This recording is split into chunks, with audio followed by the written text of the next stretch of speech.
Michael, are you there? I am. We are on the record. All right, thank you. The court will call the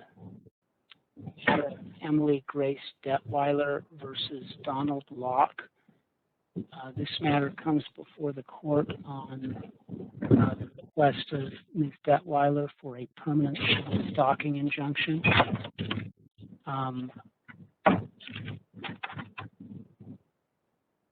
I muted everybody to relieve the background noise.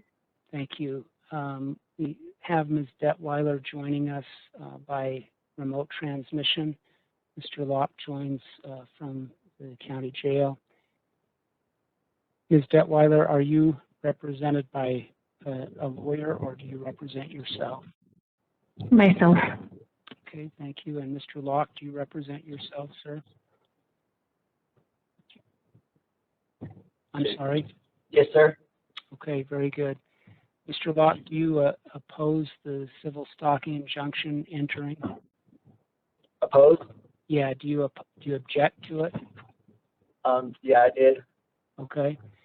Ms. Detweiler, will you be the only person being called as a witness today? Yeah, probably. Okay. If you would raise your right hand, take an oath to tell the truth. Do you solemnly swear that the testimony you're about to give in the proceedings now pending before this court will be the truth, the whole truth, and nothing but the truth, so help you God? Yes. Very good. I'd like you to just explain to me the reasons why you believe you're entitled to a stalking injunction. I may have some questions for you. Because I've asked him to give me space and leave me alone to figure out what I want to do. He keeps contacting. He showed up at my work yesterday. So let me just maybe help you a little bit so we stay focused. In your petition for stalking injunction, you list two stalking events. One in December of 2020 at Leatherhead in Draper. Yes. What happened there? I went out with some friends and he wanted to talk, and I said I wasn't ready to talk, that I would talk to him later. He kept pushing and said, "Where are you?" And I said, "I don't want to tell you that because I don't want to talk right now."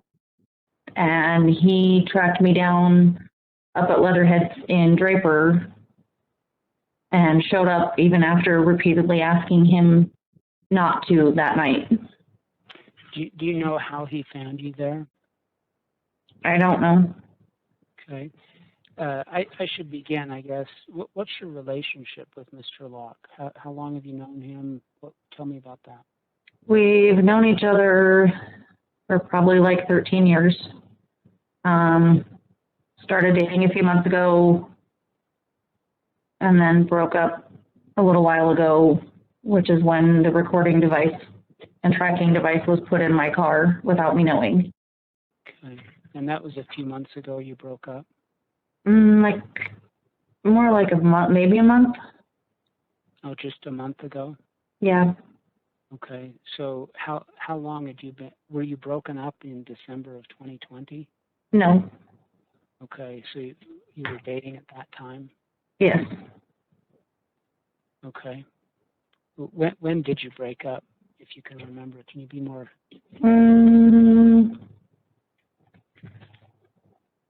It would have been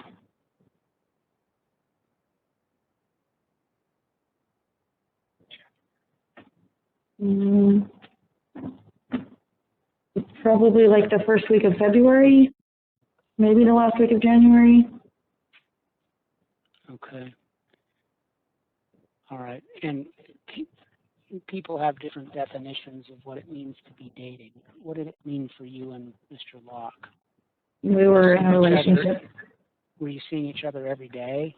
He was living with me for a while. I had been asking since the beginning of December for him to move out. But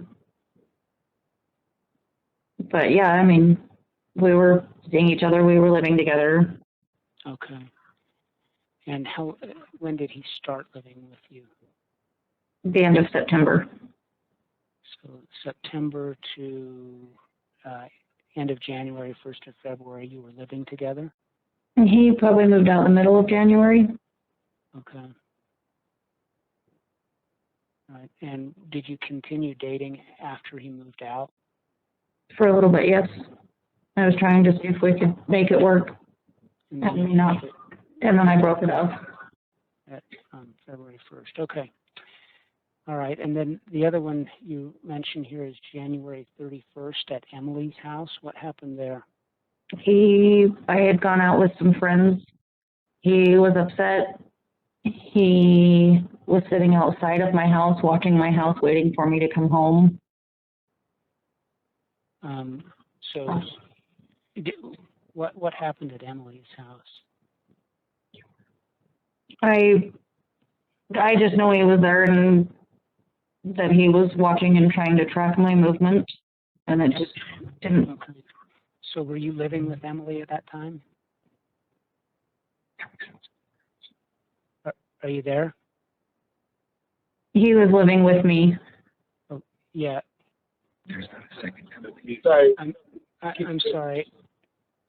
I don't know who. You got to mute the jail there. So, yeah, that's what I'm trying to get at. Did you see him around Emily's house or around your house? I am Emily. I'm sorry. Forgive me. It just said Emily's house. I thought it would say my house there. I thought Emily was someone different than you. So what happened that night? You'd gone out with friends. You come home. What do you see? I came home and he wasn't there, but then he told me that he'd been sitting out in front of my house, just watching my house, trying to find out when I went home. Oh, so you didn't see him there that night? My daughter saw his truck outside. Okay. What kind of truck does he drive? It's an '04 Chevy. Okay. And did he communicate with you that night? Yeah, he tried to, and I said I didn't want to talk because every time he tries, he just wants to fight. Yeah. When did he tell you that he'd been watching your house? Later that day. Was that by text or email or what? It was in person at the time. What did he say? He asked when I got home, and I told him what time, and he said, "No, you didn't. I know because I was sitting out in front of your house watching." What did you say? He said, "Why would you do that?" And what did he say? I don't remember. Okay. Or was this a long conversation or a short one? I don't think it was a huge conversation, but he had, gone through and somewhat trashed the room a few different times and broke things in my room. When did that happen? That was New Year's. So the 31st to the 1st. So before you broke up? Mm-hmm. Okay. And then the other event she lists here is every Thursday in Scores in Lehigh. What is that? What happened? So it's a bar in Lehigh that I like to go to on Thursdays because they do karaoke and I go sing with friends. And the times that he has shown up, he usually gets upset and just shows up when I've asked him not to so that I could have some space, because the whole point was I needed space away from him to figure out what I wanted, which is why I was trying to go out with some friends on my own, because he was still living there and he would just continually and always show up everywhere. And that was while you were living together? Mm-hmm. Because I had been asking him since the beginning of December to find a place and move out. And that was the only way that I could get some space away from him to be able to try and think and figure out what I want to do. And when I would do that, he would just show up wherever I went. Mm-hmm.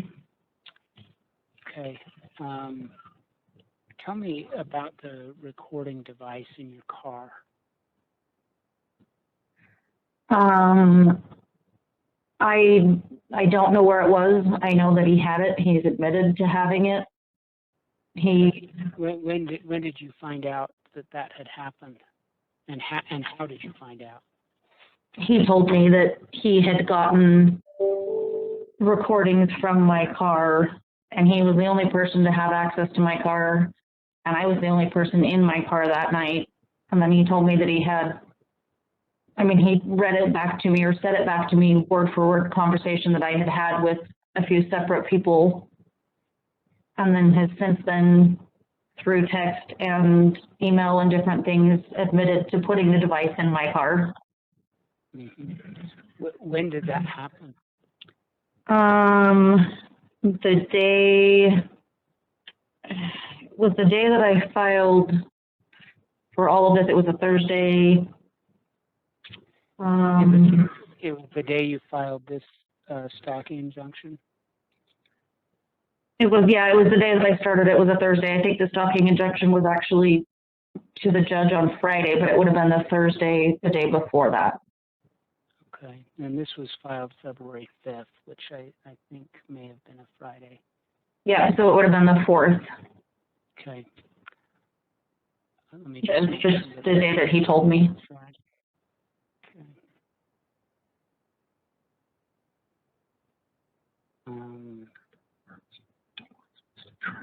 Yeah, the 5th is a Friday, so.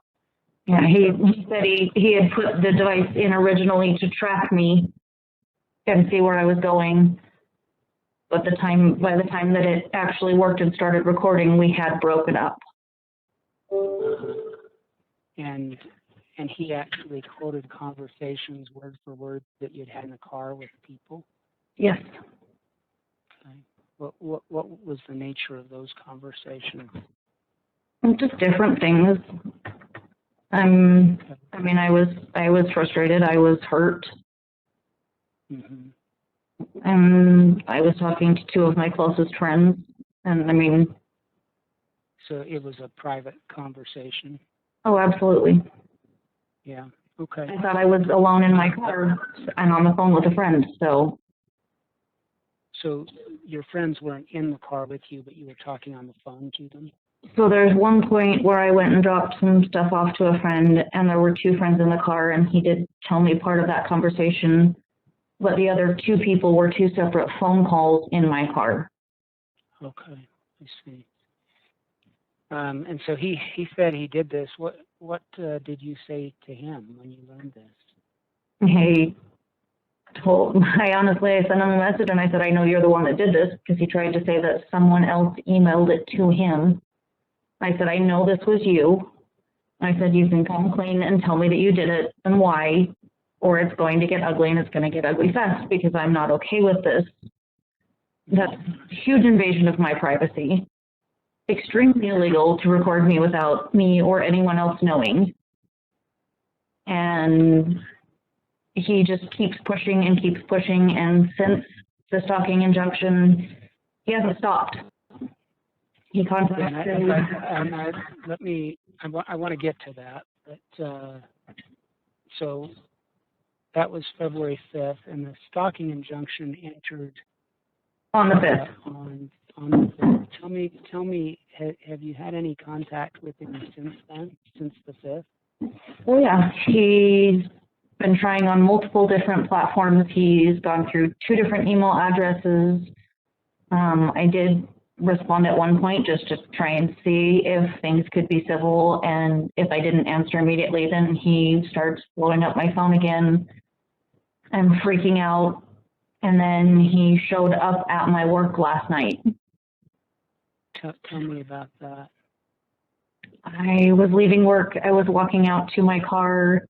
He was in a truck other than his, or I would have noticed it. Pulled up right in front of my car. He brought flowers. Said it was a peace offering to try and get me to drop the stalking injunction. I had no idea he was coming. I had no idea he was there. Mm-hmm. What did you do? Talked to him for a minute, and then because his truck was in front of my car and there was another car behind my car, so I couldn't move for a little bit. And then when I could, I said I needed to get home because I did need to get home and take care of. I have a dog at home that needed to go out. Mm-hmm. What impact has this conduct had on you emotionally? I struggle with anxiety and depression, and it freaks me out. I don't know what to do. I feel like no matter where I go and what I do, he's always watching. He's always trying to keep tabs on me. And at this point, he has no reason to, and it doesn't make me feel comfortable. So then my anxiety builds, and I just don't feel safe. Mm-hmm. And did Mr. Locke know that you suffer from these conditions? Yes, he does. All right. I've asked you a lot of questions. I may have missed something you wanted to tell me. Is there anything more that you would like to tell me? I don't think so. I think we've pretty much covered everything. Okay. Very good. Mr. Locke, you have the right to give testimony today in these matters. I will tell you that I don't know why you're currently in the county jail. To the extent that you're there based on allegations related to what we've talked about today already, you have a Fifth Amendment right not to testify or incriminate yourself, and you can exercise that right if you choose to do that. You may also choose to testify. These are civil proceedings. It's not a criminal case, but statements that you make about what did or didn't happen may be used against you in the criminal case that's pending against you if it arises out of these events. I just don't know. And Correct. So I just inform you of that right. Do you want to testify today, or would you prefer not to? Oh, I'll testify. I'll give my Okay. everything.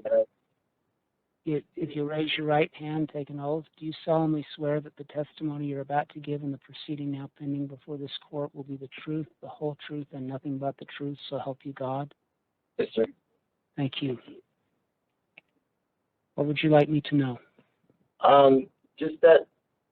So she did ask me to move out in December. There was a altercation. She had some friends over at one time, and this gentleman proceeded to put his hands on her and scratch her back and everything. So it was a flirtatious gesture that I seen, and that's what bothered me. And I didn't say nothing at the time.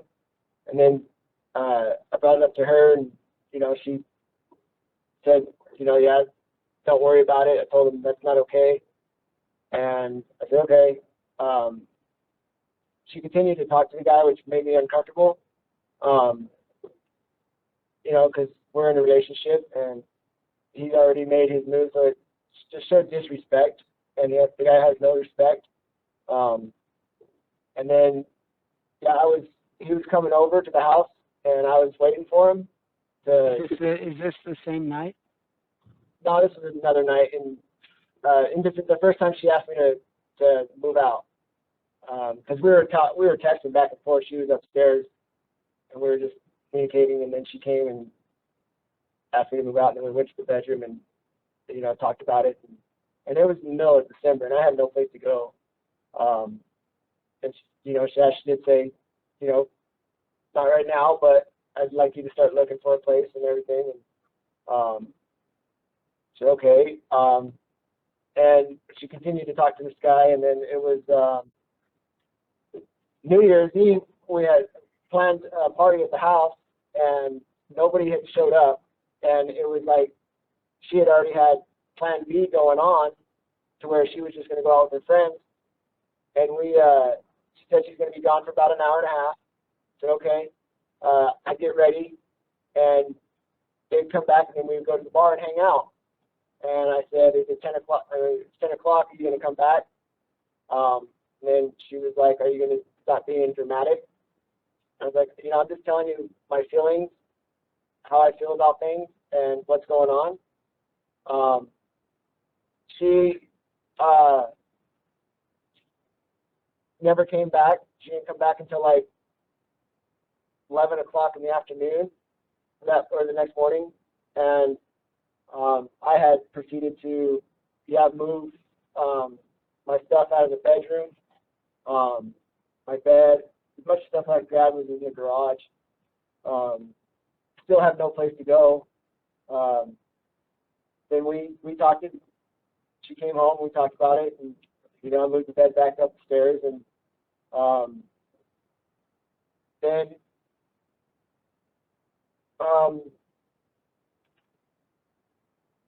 there's a few things that I did. There's some pictures that I drew for her that I took off the wall and crumpled them up, and then I fixed them. I feel bad for everything that I've done, and she knows that. And then January 21st or whatever is my daughter's birthday, and I was supposed to be father of some twins, and I was taking care of these babies, and we went to my daughter's birthday party, and it was a Thursday, and she, after the party, she went out to the bar, and I was going to go back to the house with the babies, and I just decided that it was time. I went to the house, grabbed some stuff, and I asked my sister if I can come back and stay with her for a little bit, and so I started moving my stuff out, and she came home. I got a text about 2:30, and she said, "I thought you were going to be here," and I said, "No, I think it's time to give you that space that you've been asking for." Still don't know why. I mean, we're in a relationship, and but I wanted to respect it, so I started moving my stuff out, and still just like it's still, and I'm still in awe of what's going on. I mean, I gave my all to this relationship, and gave her, I would have given her the world if I could. So yeah, she did break up with me, and I do admit. Was that at the end of January? She broke up with me like it was. Let's see. So February 5th was a Friday. 4th, the 2nd. February 2nd, she broke up with me. Okay. And then she came and picked me up because my motorcycle was still in her garage. I was like, "Well, can you come get me so I can get the bike out of the garage?" She said, "Yeah." And it was just, I was hurt, and I wanted to know what was going on, and she just started lying. There was a bunch of lying going on. I did accuse her of cheating. I wanted to find that out. So it was. I put this device in the car, and the only time that it was working was when that day, and it just recorded. And it was just very hurtful about what I heard and how, she was mocking me with her friends and just making fun of me and my feelings. And she did admit to cheating for the January 31st, that Saturday. We had plans. She came over to my house for a minute. She went up to Salt Lake. I said, "Well, call me on your way back home, and I'll come over, and we'll spend the night together." She said, "Okay." But she ended up going to the bar, because I said, "Oh, I'm going to go get some drinks." And it was like, "Well, what bar?" And I was like, "Well, I don't know." She's like, "Well, okay, well, I'm at Scores." And it was just like, "Well, you're supposed to be in Salt Lake." And then, she said, well, her friend had a family emergency or whatever, so and then a couple friends were sending her pictures that they were at the bar, so she went to the bar, and it was like every time I wanted to spend time with her, it's like, "No, don't come to the bar. I don't want you here," and when the times that I did show up, yeah, I'd show up and she's there, flirtatiously flirting with other guys and stuff. And so that bothered me. That made me mad. And so I just,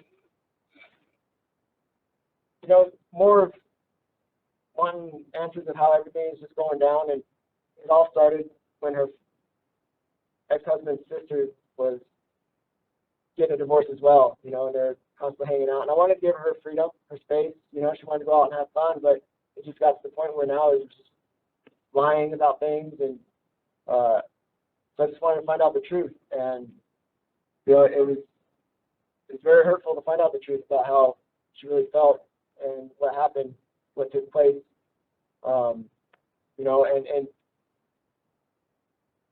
yeah, I did show up yesterday at work just to peace offering, because that's just me. Like I'm not,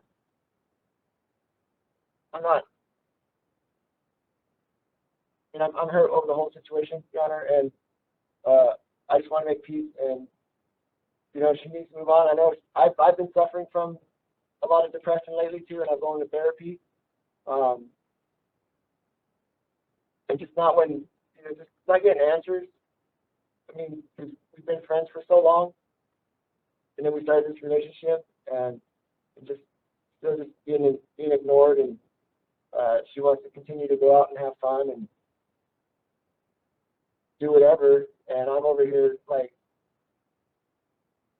still hurt. You know, I'm still dwelling over things. And so I apologize, you know, and I told her, you know, I gave her some flowers. It was a peace offering. I really apologize. I'm sorry, you know, but I guess it's just, you know, give up and move on and go our separate ways. I'm already, as soon as I get out, you know, in about a week or so, I'll be going to California to go to my dad's house for a while and just, you know, disappear and into the mountains.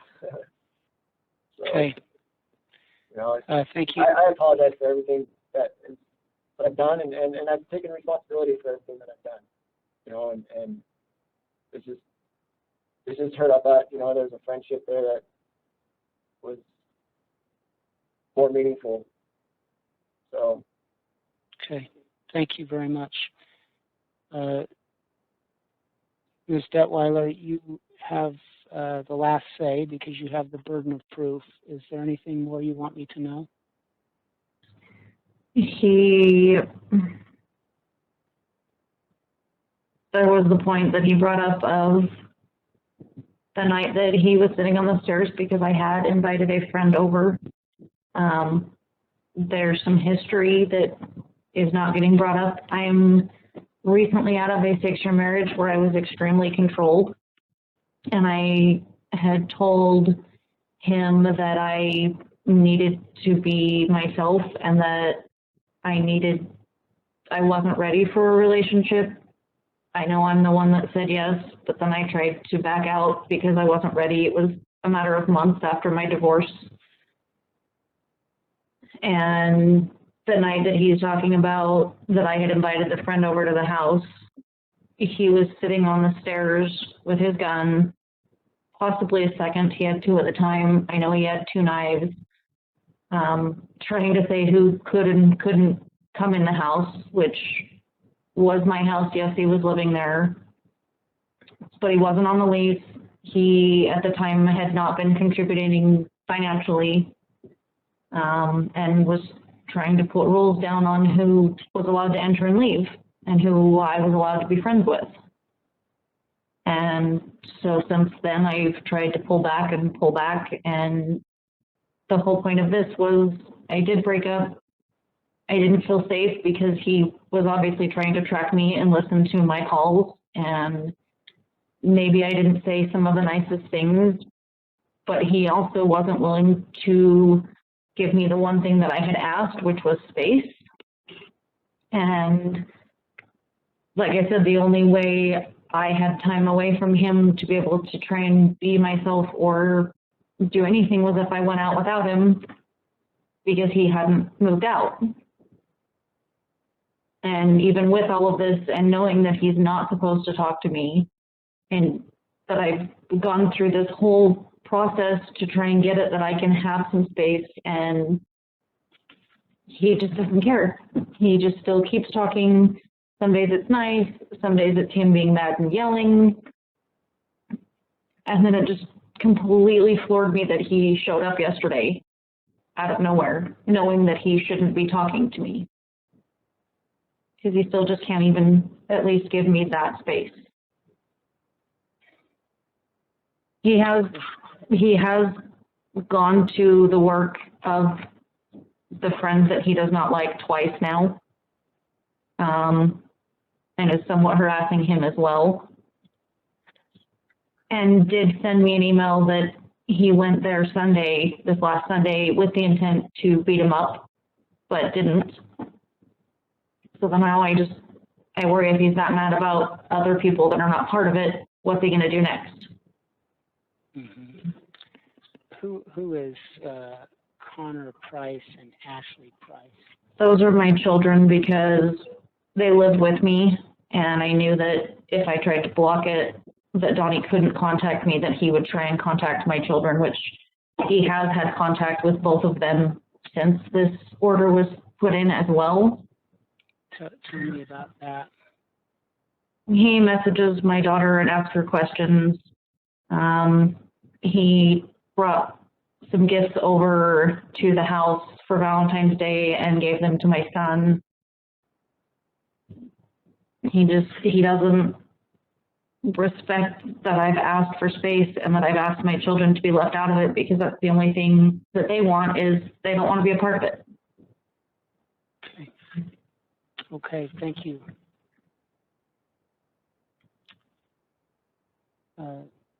This matter comes before the court for stalking injunction hearing. The burden of proof is on Ms. Detweiler to prove by a preponderance of the evidence that Mr. Locke has engaged in stalking against her. A person commits stalking when he engages in a course of conduct, intentionally engages in a course of conduct directed at another person, which would cause a reasonable person to suffer emotional distress. A course of conduct means on 2 or more occasions, and stalking is defined to include surveilling a person. Here, it's undisputed that after these parties terminated their relationship in early February, that Mr.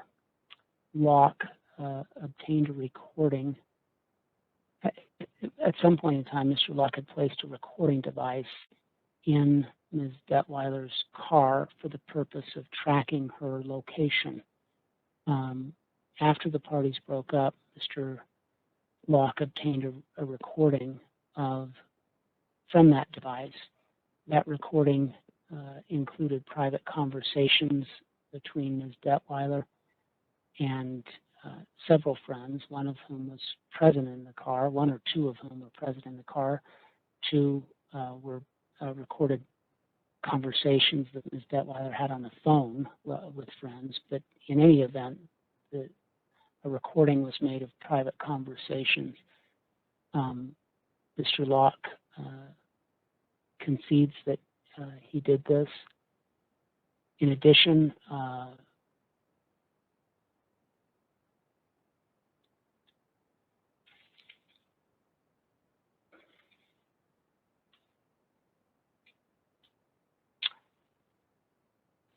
after the civil stalking injunction went into effect, the temporary one, Mr. Locke was under order of the court not to have any contact with Ms. Detweiler. Notwithstanding that court order, yesterday he went to her work and had contact with her. A violation of a stalking injunction does constitute an event of stalking. For these reasons, the court finds that Mr. Locke has, on 2 or more occasions, engaged in a course of conduct directed at Ms. Detweiler. This behavior would cause a reasonable person to suffer emotional distress, and in fact has done so in the life of Ms. Detweiler. She suffers from anxiety and depression. Mr. Locke is aware of these conditions. She has repeatedly asked him for space, and notwithstanding those requests, he has engaged in acts of stalking against her, and this has caused her to fear for her own safety. And I do find that a reasonable person under these circumstances would, in fact, suffer that fear. For these reasons, the court grants the stalking injunction. The temporary civil stalking injunction will be made permanent as to paragraphs 1, 2, 3. Mr. Locke, a copy of that stalking injunction will be served on you at the jail. Court's in recess.